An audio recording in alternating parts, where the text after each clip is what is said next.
Today at Blade Ops, we are checking out another awesome giant mouse knife. This model being the Ace Clyde. This variation has a 3-inch N690 blade. Really like kind of that upward swoop to it.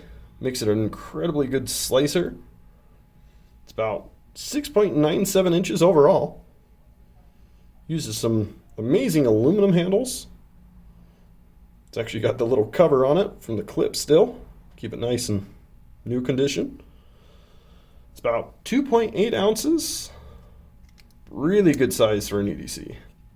Fits right in the palm. Really good action to it.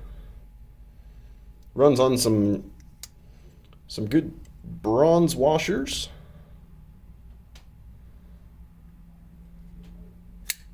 It's all around really nice knife.